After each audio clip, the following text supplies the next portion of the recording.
Cumprimento a amada igreja com a gloriosa paz do Senhor, amém? Graças a Deus por estarmos aqui na casa do papai neste dia, né? Tão glorioso que é o dia em que nós, toda a terra, né? Todo o Brasil comemora o dia natalício de Jesus, glória a Deus. E eu quero desejar um Feliz Natal a cada um dos irmãos e irmãs que aqui estão, os irmãos que estão participando conosco através aí das redes sociais. Feliz Natal e já um feliz Ano Novo também, né? Porque na próxima semana, por certo, não estaremos por aqui, mas que o Senhor os abençoe, os guarde e os ajude. Jesus, irmãos, Ele é tão maravilhoso que até a festa de Jesus é uma festa de união. Quer ver? É a festa no ano que as famílias se reúnem. Seja crente ou seja não crente, todo mundo vem para estar junto, para conversar, para dizer alguma coisa que passou. E ontem eu tive esse privilégio de estar com a minha família, com os irmãos reunidos, aqueles que servem, aqueles que não servem ao Senhor. Estávamos todos juntos, porque até nisso Jesus faz nas nossas vidas. Ele une as pessoas até na data do seu aniversário, que bem sabemos que não é esta, porque nós não sabemos a data, como já foi dito aqui, mas é a data que nós comemoramos e o Senhor, Ele faz estas coisas. E Deus, irmãos, colocou uma palavra no meu coração, irmã Vania, a respeito de Jesus, do seu nascimento. E abra sua Bíblia no Evangelho de Jesus Cristo, segundo escreveu Mateus, no capítulo 1, glória a Deus. Glória a Jesus. Capítulo 1 de Mateus, ele vai falar sobre a genealogia humana de Jesus e também ele fala sobre a genealogia divina de Jesus. Mas neste momento, né, o momento, creio que só vai dar para a gente falar sobre a humana. Mateus, no capítulo 1, e o versículo 1 que vai dizer: o livro da geração de Jesus Cristo, filho de Davi, filho de Abraão. Glória a Deus. E aqui em Mateus, irmãos, nós encontramos que Mateus, ele é o livro que ele traz mais completamente sobre a vida de Jesus. E eu já quero convidar os irmãos para vocês iniciarem o ano de 2025, ou já começarem de hoje, uma leitura da Bíblia Sagrada. Comece, tenha em vocês esse desejo, tenham em vocês essa finalidade de todos os dias conhecer a palavra de Deus. Aqui no livro de Mateus é onde nós encontramos mais completamente a vida de Jesus, os ensinos de Jesus, a vida, o ensino, o nascimento, a morte e a ressurreição de Jesus. Nós encontramos ele completamente no livro de Mateus. Então leia o livro de Mateus para você conhecer melhor a vida do seu Senhor. Jesus, irmãos, ele é o fundador do cristianismo. Jesus, ele foi aquele homem que veio à terra para fazer a humanidade tomar um rumo diferente. Jesus, ao nascer, ele foi um grande divisor de águas, porque ele mudou a situação da humanidade. Ele mudou o mundo. O mundo foi transformado por Jesus. Quer ver? Olhe quem era você antes de Jesus e olhe quem é você hoje. Jesus transformou a sua vida. Jesus transformou a sua história. E Jesus, ele continua transformando a vida de todos nós. E quando nós chegamos no livro de Mateus, irmãos, antecedente a ele é o livro de Malaquias. E a história, obrigada minha princesa, e a história, ela vai dizer que houve um período de 400 anos em que Deus, ele não falou com ninguém lá em Israel. Ele não falou com o seu povo durante 400 anos. É chamado tempo interbíblico. Deus não falou com o povo de Israel, mas Deus foi vendo as coisas acontecerem com eles e eles observando. E foi um tempo, irmãos, em que houve muitos acontecimentos na vida do povo escolhido por Deus, mas foi um tempo de silêncio. Aí eu quero dizer nesta tarde que mesmo no silêncio de Deus, as coisas elas vão acontecendo. Só que eu e que você não pode estar posicionado como estava o povo de Israel naqueles dias, onde eles se afastaram de Deus, de maneira que a vida deles foram se discorrendo e não coisas boas. Eu anotei aqui, nesse período interbíblico, o povo de Israel viu o declínio do Império Medo-Persa, que foi o império que estava subjugando ao povo de Israel. Eles também viram a ascensão do Império Grego Macedônico. Eles também viram a queda desse mesmo Império Grego e o seu território sendo dominado pelos Ptolomeus e os Seleucidas. E isso era uma dominação alternada. Tudo isso durante esses 400 anos. No século II a.C., eles viram também a guerra dos Macabeus e o domínio da família Asmoneia. Em 63 a.C., eles viram o domínio de Roma. Pompeu conquistou o território de Israel e nomeou como governador o Antípade, que era o pai do Herodes o Grande. Quando o Novo Testamento ele abre as portas, nós vimos que o povo de Israel estava sob a liderança de Roma. Irmã Vaninha, 400 anos sem Deus falar com o povo e o povo afastado de Deus. E sabe o que isso significa dizer? Que é 400 anos de escravidão. O que é que a palavra de Deus me ensina? Quando eu e você se afasta de Jesus, de Nazaré, a escravidão, ela encosta. Aí Jesus nesta tarde está dizendo: volta-te para mim, tu que estás afastado e escravizado, porque eu quero te libertar. É uma tarde de salvação. É uma tarde de libertação. Jesus quer libertar a tua alma. Jesus quer quebrar as cadeias. Tu se afastou dele, mas ele está te dizendo nesta tarde: retorna para a minha presença, para eu quebrar esses grilhões. Jesus quer quebrar os grilhões. E muitas vezes a gente se comporta como o povo de Israel e se afasta do Senhor. Conhece a verdade, conhece a palavra, mas se afasta dele devido a tantas coisas que acontecem em tua vida. Mas essas coisas acontecem em tua vida. Não é para você se afastar de Deus, é para você se apegar com ele e entender que dependência de Deus dói. Dependência de Deus, irmãos, ela dói. E ali naqueles 400 anos, eles passaram desta forma. E aí o Novo Testamento abre as portas, com todo o povo de Israel sendo escravos, subjugados pelo povo de Roma. E começa aqui o livro de Mateus.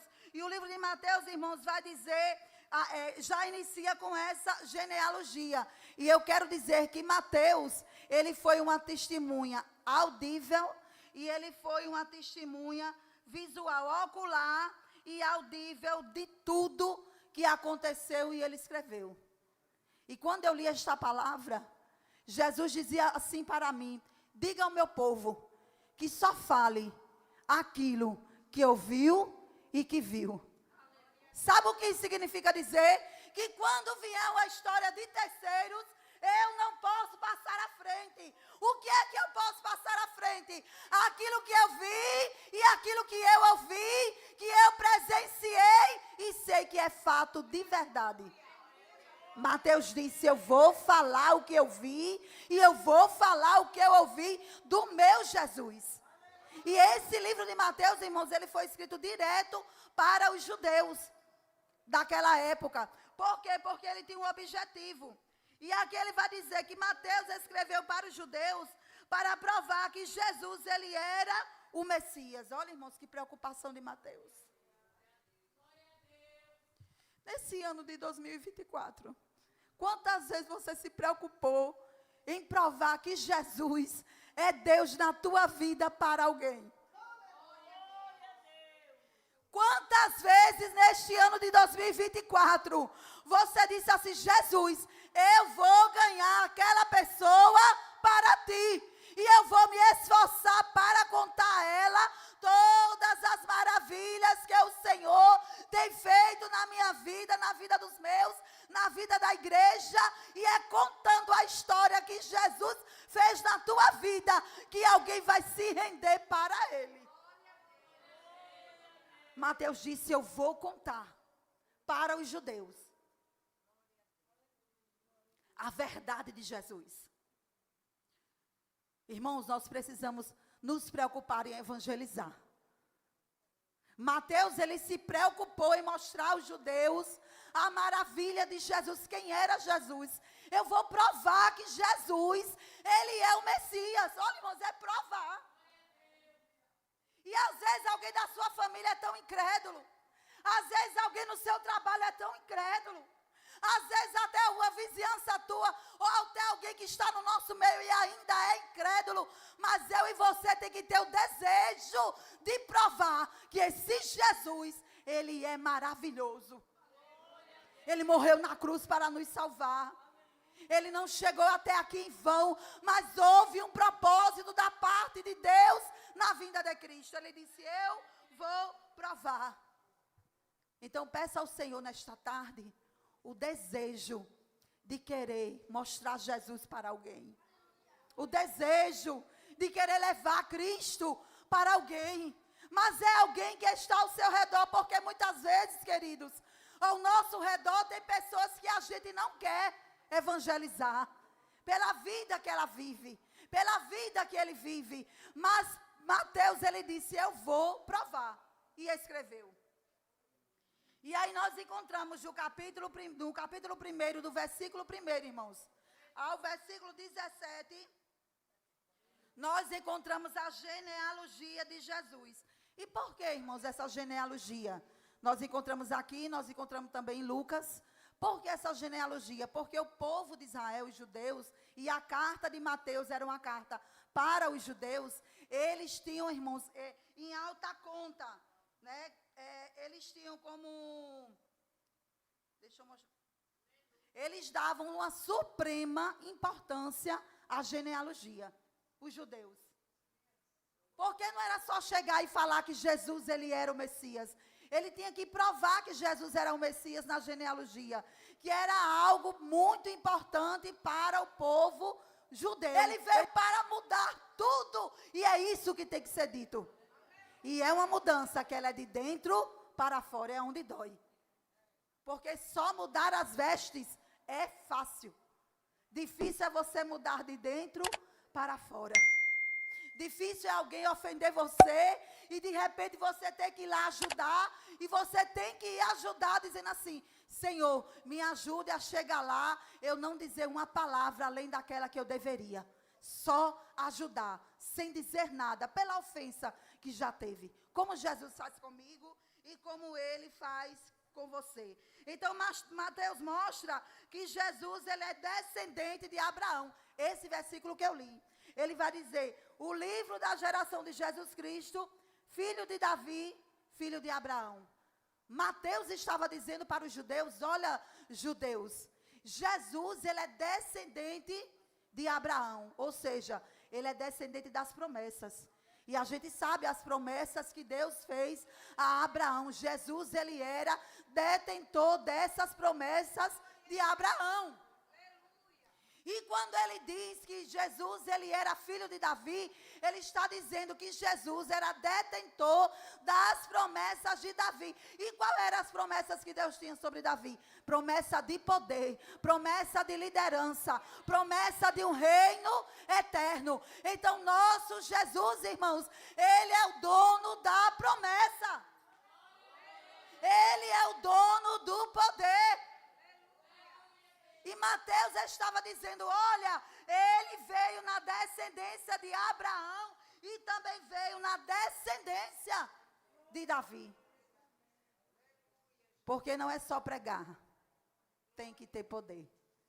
E isso é uma coisa, irmãos, que a igreja tem que orar, a igreja coletiva tem que orar, e a igreja particular tem que orar, porque eu não posso só ter, a palavra tem que ter poder de Deus.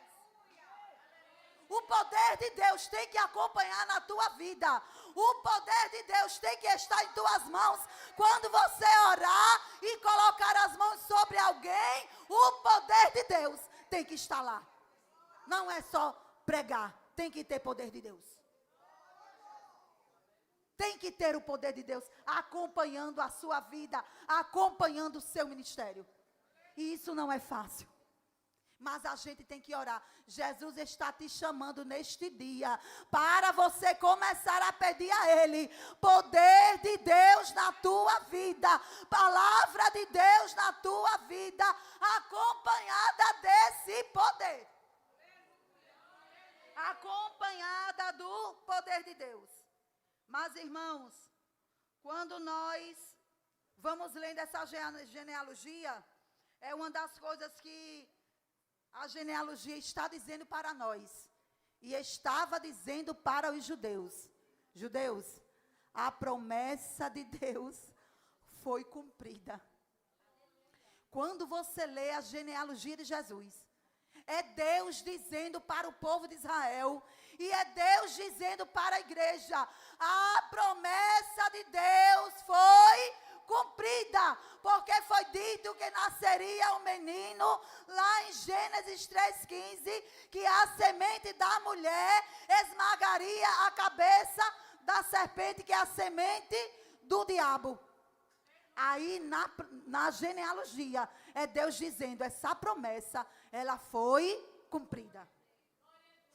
E eu quero lhe dizer nesta tarde, quem tem promessa de Deus, Deus manda lhe dizer que as promessas dele estão de pé e que Deus vai cumpri-la. Deus vai cumprir a promessa que te fez. Porque Deus, irmãos, quando Ele fala, Ele faz. Não ache que você adentrou estas portas em vão. O Senhor, nesta tarde, vai fazer algo novo na tua vida. E nessa genealogia, irmãos, nós encontramos muita coisa e eu tenho juízo. Eu não vou ler a genealogia que eu tenho juízo. Né, irmãos? Não é não, meu diácono? Quem vai, irmãos, agora ler 16 capítulos tem que ter juízo. Mas a genealogia de Jesus, irmãos, nós encontramos muita coisa boa. Meu Deus.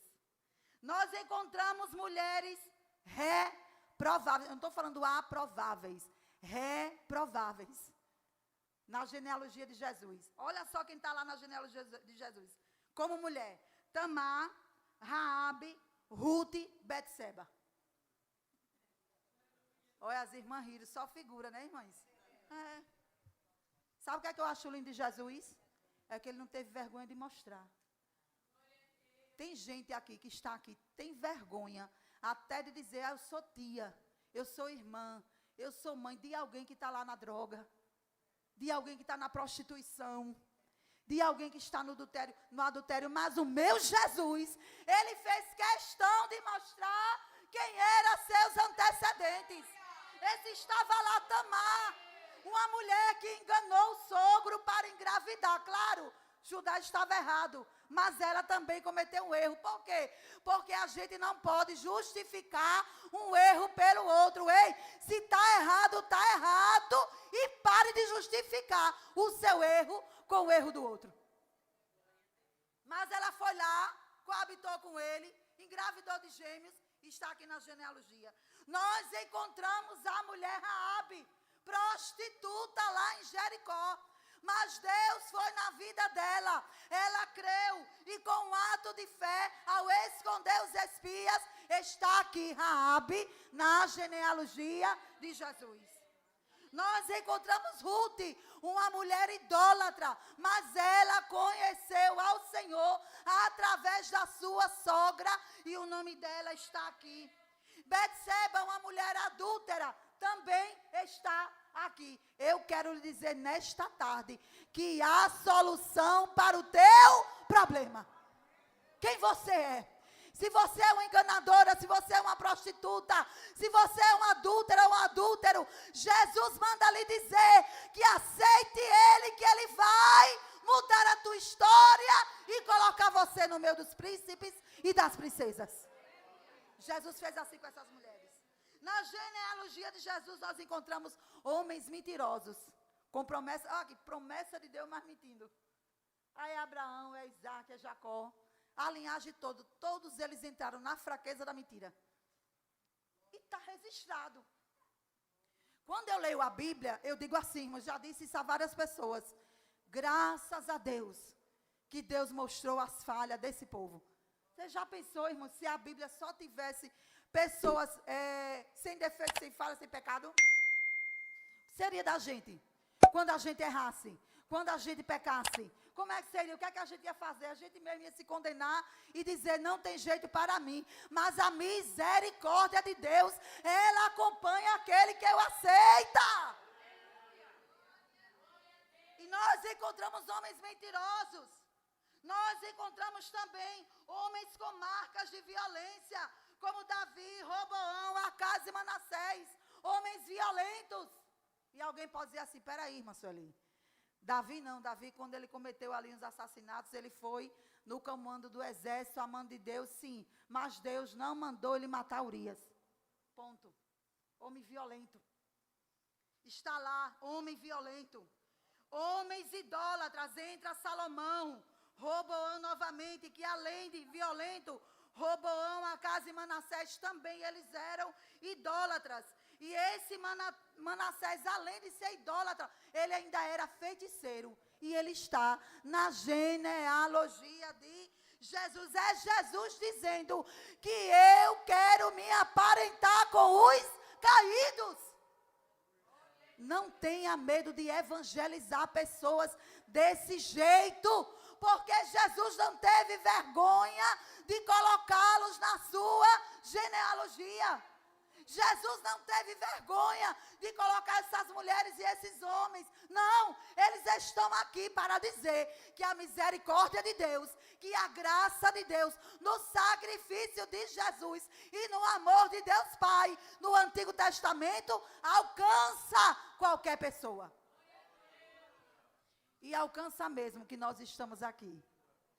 E às vezes a gente diz, eu não cometi assassinato, mas você cometeu outros pecados, e Jesus lhe alcançou, e você está aqui. Então a graça de Deus, irmãos, ela é maior do que o pecado. Jesus nesta tarde está conclamando a igreja para evangelizar, seja lá quem for, estar ao seu alcance. Fala do amor de Jesus. Irmãos, o nascimento de Jesus trouxe para nós união. E que palavra, irmãos, essa da genealogia? E Jesus está dizendo, eu uni em meio a tantas gerações, pessoas de formas diferentes, com pecados diferentes, com dificuldades diferentes. Eu uni a cada um deles por fé. Então evangelize, que Jesus vai trabalhar na fé daquele que você estiver a evangelizar. E nesta tarde, você que está nos escutando, Jesus manda lhe dizer que não olhe para os seus pecados e as suas falhas. Ele nasceu e morreu na cruz do Calvário para te libertar. Aceita Cristo como teu único e suficiente Salvador, e Ele mudará a tua história em nome de Jesus.